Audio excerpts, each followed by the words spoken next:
Alright, magandang gabi sa inyong lahat, Batang Maynila to. Eto mga kababayan, pag-usapan natin si Buboy Villar. Kasi nagbahagi si Buboy Villar ng mensahe sa kanyang Threads account at sa kanyang Instagram story. At ito ay patungkol sa ito ay patungkol sa pagpiling maging positibo sa buhay kaysa maging bitter. Matatanda naging tampulan ng pangbabatiko si Buboy kasunod ng mga kontrobersiyang kinasasangkutan sa kanyang pagiging host sa 8 Bulaga sa GMA7.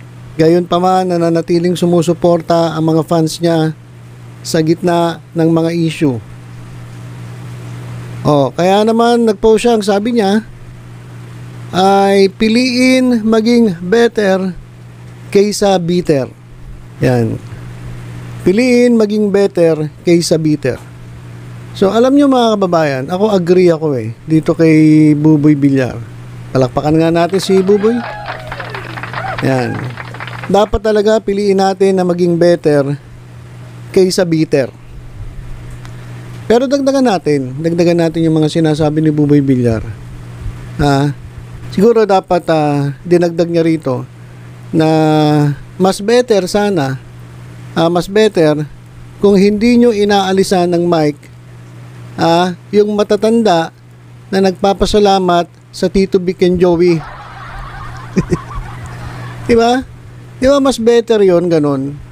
Kapag dun sa inyong programa meron kayong nalapitan, lalong lalo na may mga edad, si lolo't lola o si tatay o si nanay na na-interview nyo at etong mga ito ay nagpasalamat sa Tito Vic and Joey o sa 8 Bulaga, di ba mas better na hindi nyo aalisan sila ng mic? Di ba? So, dapat ganun.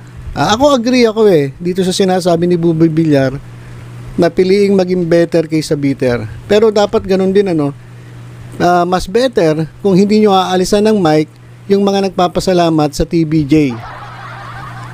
Di ba? So, ano pa? Ito, meron akong mga gusto pang idagdag dito sa sinabi ni Buboy Villar.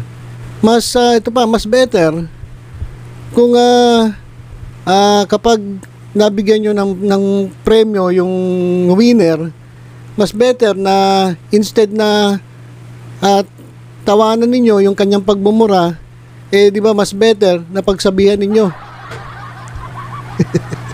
Di ba? Kasi kagaya nung nangyari dyan, namimigay kayo ng pera, biglang napamura yung winner. Ang ginawa ninyo, tinawanan nyo, sinabihan nyo pa nga na gustong-gusto nyo yung sinabi. Diba? So, mas better mas better, na kung instead na tawanan ninyo, dapat sinabihan ninyo na ate, mali po yan.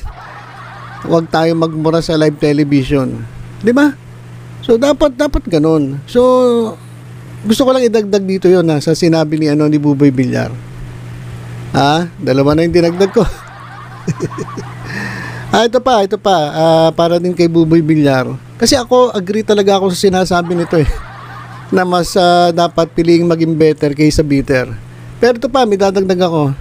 Siguro mas better kung meron kang gustong ipasok na contestant dyan sa inyong programa, mas better na sabihin mo yung totoo. Diba? Mas better na sabihin mo, nakakilala mo yon, hindi yung kunwari, hindi nyo kilala, palalabasin nyo, hindi nyo kilala, tapos papanalunin ninyo. Diba?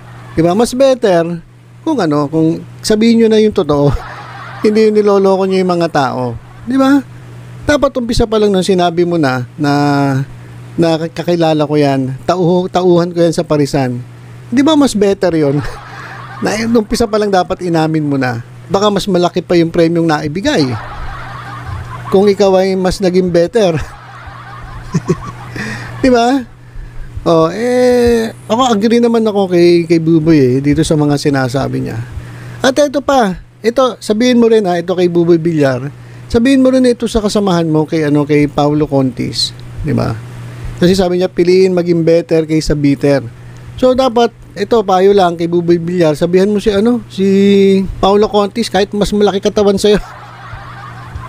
Kasi may nakita kong video na approach si Buboy Villar kay Paulo Contis, pero mukhang nabubuli to si Buboy dahil nakita yung tattoo ni Paulo Contis dun sa braso. Sabi niya, ako ba bibiray mo? Sabi, hindi, mahal kita sabi ni Buboy Villar. So halatang medyo ilag si Buboy Villar. Pero ito, total sinasabi mo na napiliing maging better kaysa bitter, sabihin mo na rin kay Paulo Contis na mas better na kaysa mamigay siya ng mamigay dyan sa tropa, manlibre ng manlibre, at bumili ng pagkain parang piyesta, mas better magbigay siya ng sustento dun sa kanyang mga anak. Diba mas better yon? O total, pinag-usapan naman natin yan na tayo maging better kaysa bitter. Dapat sabihin mo si Paulo Contis, mas better. Paulo Contis, mas better na suportahan mo yung anak mo kaysa pabayaan mo. Di ba? Dapat ganun, di ba? Tapos ito pa. Ganun na rin dun sa inyong G sa Gedli. Di ba mas better kung hindi na lang kayo magbibigay ng patutsada na masyadong personal sa TVJ. Di ba?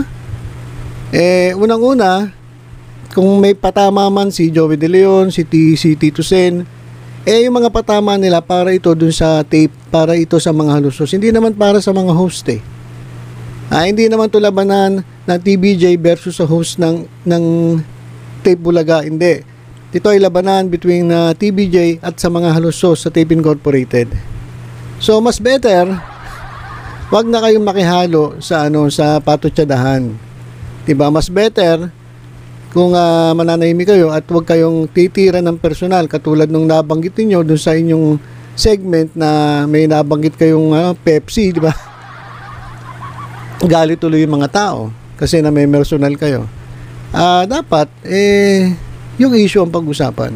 Sa akin, hindi naman kayo kasali sa sa labanan It is between TVJ and halusos. So, kay Buboy Villar, mas better na huwag kayong magpapatutsada ng personal katulad ng pagsasalita ng Pepsi sa inyong programa. Di ba, Buboy Villar? Total, sinabi mo naman na tayo mas maganda maging better kaysa maging bitter.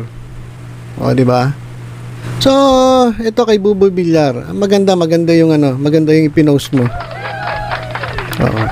Pero kulang Idagdag mo yan doon sa Instagram mo yung mga sinabi ko. Yung piliin maging better kaysa bitter, maganda yan. Pero idagdag mo yung mga sinabi ko. Hindi ko na ulitin.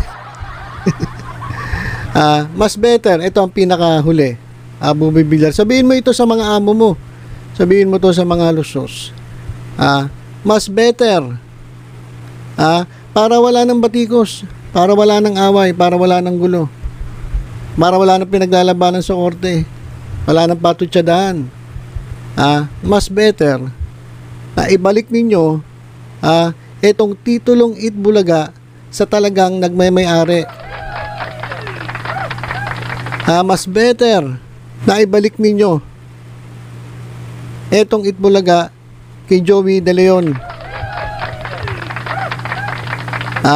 Ayan ang talagang better. Diba? Ayan ang talagang better. Ibalik ninyo yung title na hindi sa inyo. Kasi para yung inyong programa ay maging better.